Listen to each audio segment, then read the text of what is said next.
Hello there. Welcome back to the Working Class Musicians Blog series. It's a beautiful, rainy, cold day here in Michigan, and I'm about to head home. I have no idea what I'm going to talk about today. So let's talk about consistency. Okay?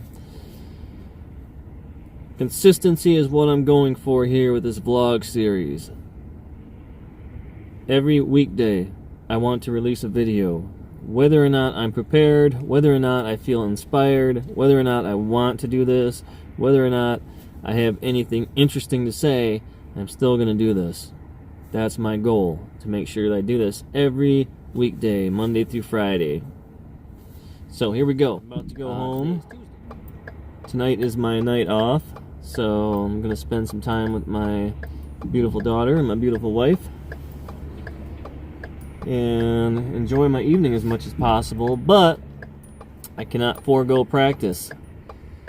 I need to at least get some practice in every day. So consistency is what you're going for when you want to master an instrument, you want to get better, you want to practice guitar, whatever it is. Consistency is so important. You can't just practice for 6 hours one day a week and expect to get better. I mean, you will get better eventually, but it's far better to practice just a little bit every day. I'm busy. You're busy. It's hard to find the time to devote to silly things like practicing and mastering an instrument or doing a vlog series. So you do what you can when you can. And you might not be able to find a half hour or an hour a day, but I'm sure you could find 5 minutes a day. So even if it's just for 5 minutes, at the very end of the day, before you go to bed, to pick up that guitar and practice for 5 minutes. You can do that. If you did that every day, very quickly you would see some results. Because it's not the duration of practice, it's the repetition. How many times we go back to this? Do we develop a habit of it? If I continue to do this for 90 days, I have to believe that I can continue it for a whole year.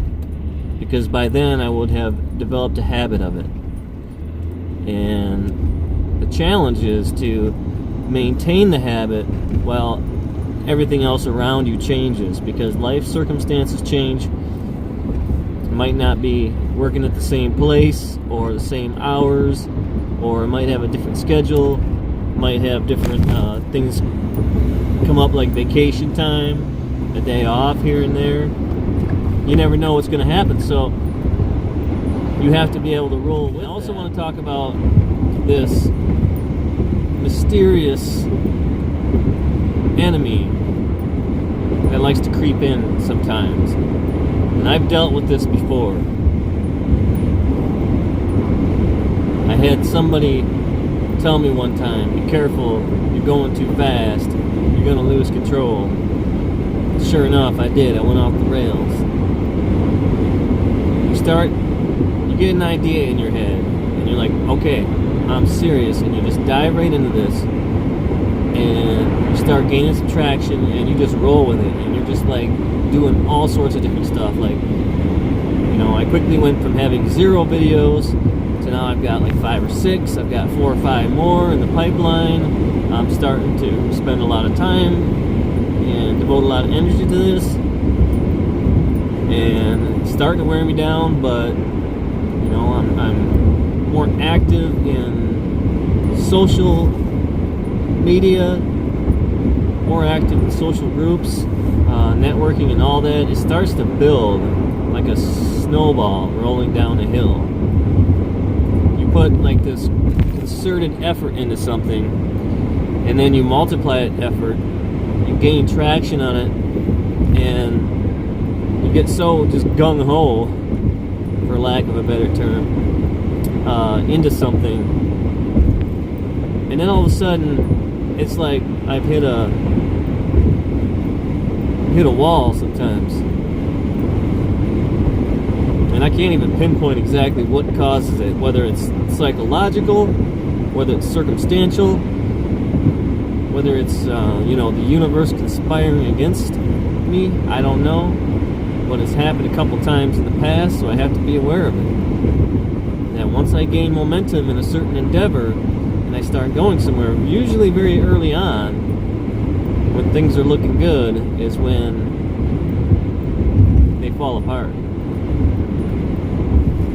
So, like I said, it's a mysterious monster. And I'm not sure exactly what it is because I haven't pinpointed it yet, but I do know it's there. And it's waiting. It's lurking behind the shadows. The success killer. Yeah. Watch out. Maybe you've experienced this before too.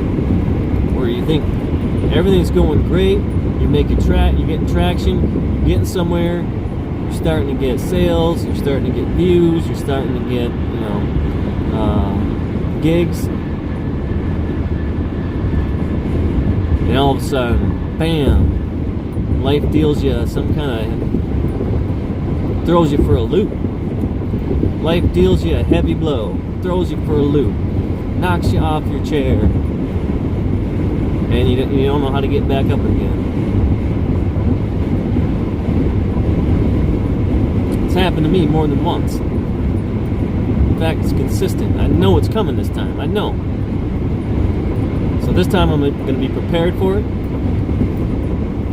And I'm not going to go too fast. I'm going to pace myself. One small step forward every day. A little bit of practice here and there. Don't try to conquer the 7 modes in a day. Spend some time with each one of those modes. Learn how they connect. Okay, if you're practicing guitar and you want to learn scales, because everybody wants to learn how to solo. Nobody wants to learn how to play rhythm guitar, and I'll get to that later. But that's a whole nother rant. Because everybody just wants to learn how to solo.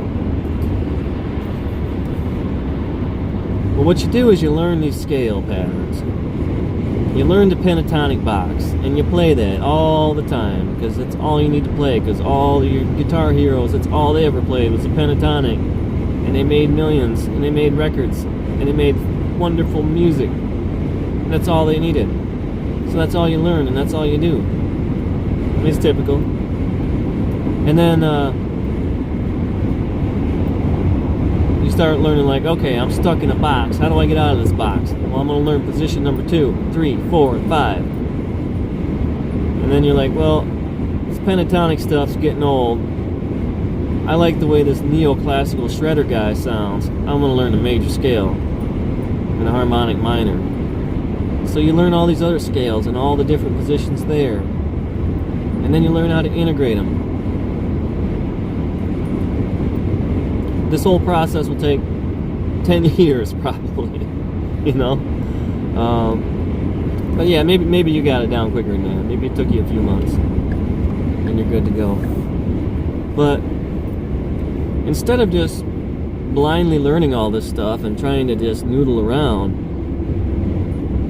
might I recommend that you take each lesson and move slowly with it. Learn pentatonic position 1, and then learn the major scale position 1, and notice the difference between the two. There's 2 notes difference. What are those 2 notes? Name them as you're playing them. Name the interval, and really get to know the sound. Concentrate on the sound of that scale, not the frets, not the pattern, but the sound.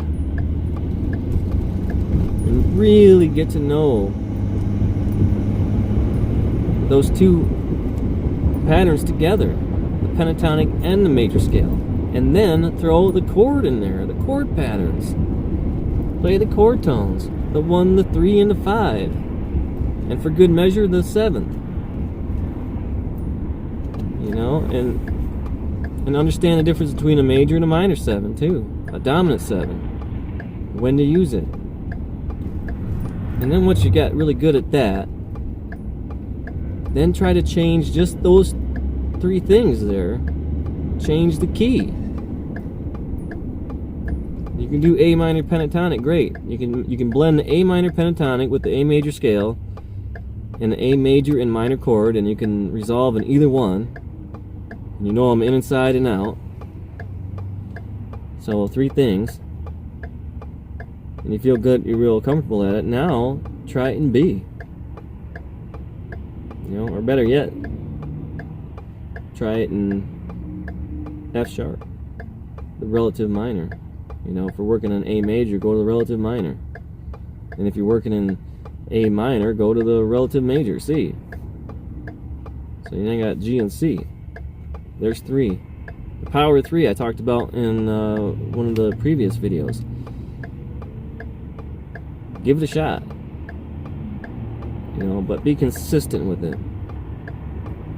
So going back to consistency, that means like every time you pick up the guitar, a bad habit to get into is just noodle around for 10 minutes, 20 minutes. And you spent your whole practice session just noodling around, getting nowhere. That's a pitfall. One that we all fall into sometimes. So have an agenda. Think about it, what you're going to do before you actually do it. You know, what am I going to practice today? What are my 3 things? Do a quick warm-up and then get right into it. And take 3 different areas and put them together. Go in and out of these 3 different areas. Don't treat them as separate things. Don't treat a scale as something different than a chord. You know, or something, or lead as something different in rhythm. But challenge yourself. And try to connect all the pieces together. And take your time with them. Don't go too fast. Aim for consistency and longevity and stamina. You got to be you're running a marathon here. This is not a sprint. Don't try to sprint it. I've tried to jump in the race car and do 200 miles an hour to the finish line. It hasn't worked for me yet. So I think I've learned my lesson on that. The idea is slow and steady wins the race. Slow and steady but consistent is going to win this race. And before you know it, it'll be here. We'll have reached our goals together, 2019, and it'll be a good year. But hey, I'm having a blast doing these videos. I hope you're enjoying them. Please click the like button, subscribe, help me out. Share your comments, feedback, and I wish you the best of luck. And if you have any questions, leave them in the comments.